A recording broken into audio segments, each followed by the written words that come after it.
के हिंदी में उत्तर। 1. फ्रांस की क्रांति कब हुई? इसके मुख्य कारण क्या थे? उत्तर, फ्रांस की क्रांति 1789 में हुई। मुख्य कारण, राजा लुई 16वें का निरंकुश शासन, समाज में असमानता, तीन वर्ग व्यवस्था, भारी कर व्यवस्था, आर्थिक संकट और महंगाई, प्रबोधन विचारकों रूसो, लॉक, वोल्टेयर के विचार। 2. नेपोलियन कौन था? उसके द्वारा किए गए सुधारों का वर्णन कीजिए। उत्तर, नेपोलियन बोनापार्ट फ्रांस का महान सेनापति और शासक था। सुधार, नेपोलियन संहिता, कानून की समानता लागू की, शिक्षा व्यवस्था में सुधार, बैंक ऑफ फ्रांस की स्थापना, प्रशासन को मजबूत बनाया। 3. मारियान और जर्मेनिया कौन थी? उनका क्या महत्व था?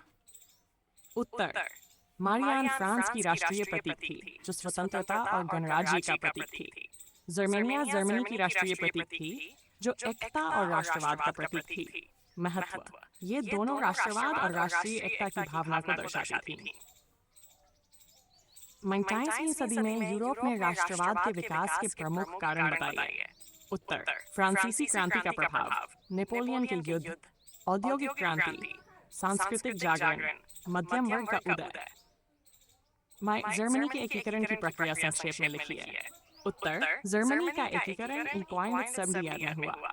इसका नेतृत्व प्रशा के प्रधानमंत्री ओटो वॉन बिस्मार्क ने किया। डेनमार्क, ऑस्ट्रिया और फ्रांस के खिलाफ युद्धों के बाद जर्मनी एक राष्ट्र बना। विलियम प्रथम को जर्मन सम्राट घोषित किया गया।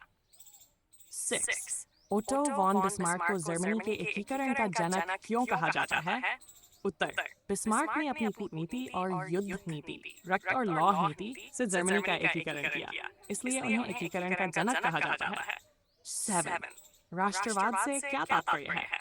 उत्तर, राष्ट्रवाद वह भावना है जिसमें लोग अपने देश की एकता, स्वतंत्रता और संप्रभुता के लिए एकजुट होते हैं। वियना संधि क्या थी? इसके प्रमुख उद्देश्य लिखिए। उत्तर, लीच एल्चर हेस्डन में नेपोलियन की हार के बाद यूरोप के देशों ने वियना में बैठक की। उद्देश्य, पुराने राजतंत्रों की पुनर्स्थापना, यूरोप में शांति स्थापित करना, फ्रांस को कमजोर करना।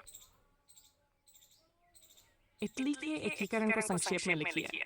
उत्तर, इटली का एकीकरण नीदरलैंड्स एडीड में पूरा हुआ। इसका नेतृत्व कावूर, मेजिनी और गैरिबाल्डी ने किया। विभिन्न राज्यों को मिलाकर इटली एक राष्ट्र बना।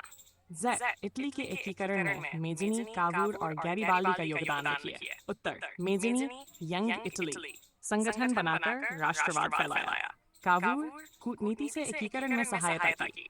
गैरिबाल्डी सेना के माध्यम से दक्षिण।